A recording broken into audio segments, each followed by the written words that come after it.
Alright, this is Melissa.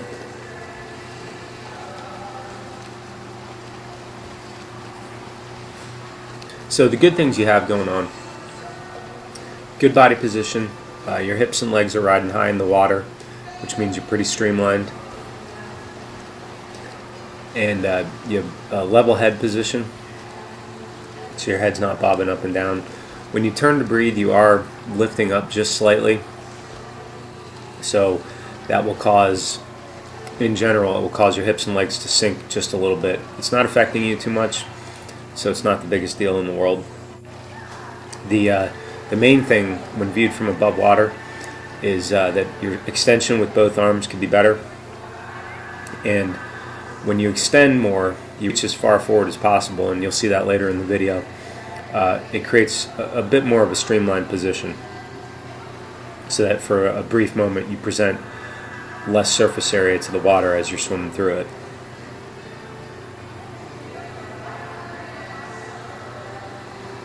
That left arm at the beginning here was coming in pretty close to your head and then extending sort of forward directly in front of your head. You want to extend in front of your shoulder, so I think we worked on that as well, and you'll see that. And underwater here, you can see how that left arm enters and then angles down quite a bit. So we worked on entering and then extending forward.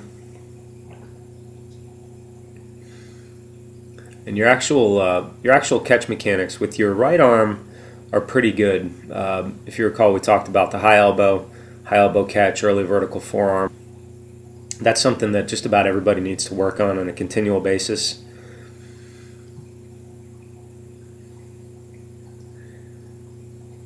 And your left arm is more along the lines of what I would call a straight arm pull. So once you extend, here you're extending down and then pulling. Once you start pulling, it's more or less with the arm, the forearm and the upper arm as one line. You want that forearm hand to angle down while the upper arm is still out in front of your head.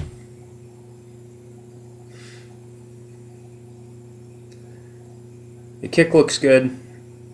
Your kick is supporting the timing of your strokes, so I don't see any issues with that.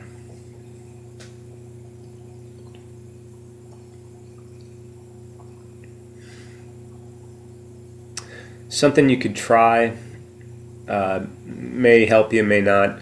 Right now you're looking at sort of a 90-degree angle, looking a bit in front of you. You could try looking more down.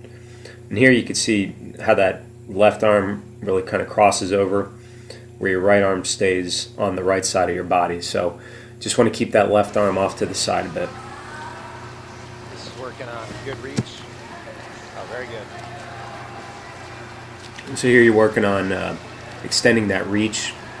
So with each stroke you reach forward as far as possible. What that enables you to do is to leverage your body through more water, especially if you're able to create a high elbow position. Even if you were to pull with what I would call a straight arm pull, you'll get more water per stroke when you reach forward farther.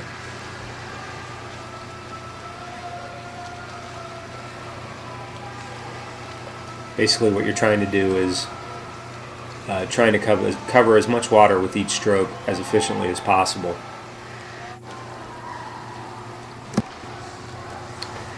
This is continuing to work on the reach and trying to do some of the high elbow catch. So if you watch this and then go back and watch the first round of swimming, this is a longer stroke. It'll take some practice, but ultimately this will be a more effective stroke.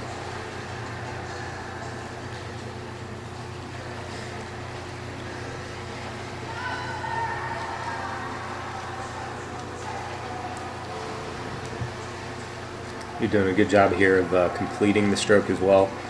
You want to make sure you push all the way through. So the front part of the stroke is a pull, and the second part, once you get about midway, is a push.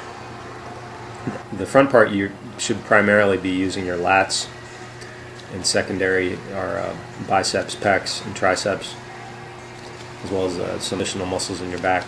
Once you get to the push portion, it switches over to mostly tricep and then some of your upper back muscles.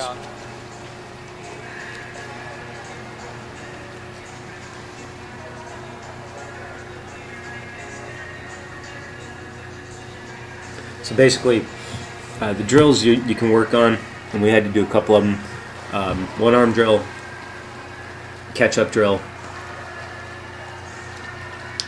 I don't recall if I had to do doggy paddle. There's a drill called doggy paddle drill, where you basically will extend forward under the water, and you just work on the first third of the catch. So it's just doing the front part of the catch.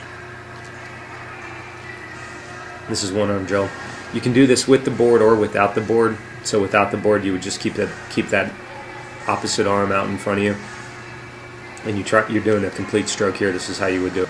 So you extend forward as well as you can, and then you try to do the catch, and then you push all the way through. So this is also a strength building drill. That's good. Yeah, it's a technique drill as well as a strength builder because you're isolating that side. Yeah.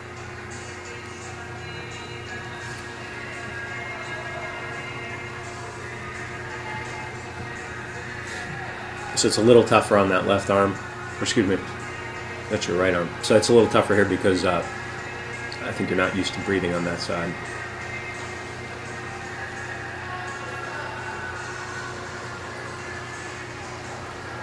So when you do this, you would want to breathe to the right here. And this will help you sort of learn how to do that. So one arm without. So this is more like what called catch-up drill, where you're really leaving that arm in front of you, leaving it extended, and then almost wait until that other hand catches up.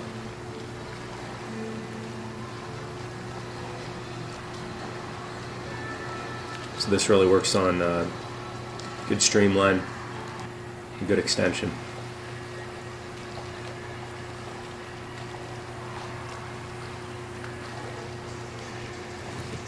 Now, you can do drills night and day, or you also need to add in main sets where you're doing pretty hard intervals, so 50s, 100s, up to 200s. And I believe I sent you some example workouts where, let's say you do 9 100s. One of them's easy. This is fist drill right here. One of them's easy, one of them moderate, and then one of them hard, maintaining good form throughout. So fist drill really helps reinforce the idea that you are pulling not only with your hands but also with your forearms. So you have your forearms create a lot of surface area. Yep. Your hands have the nerve endings and the tactile sense, but your forearms do help pull a lot. So that fist drill will help you sort of get that concept.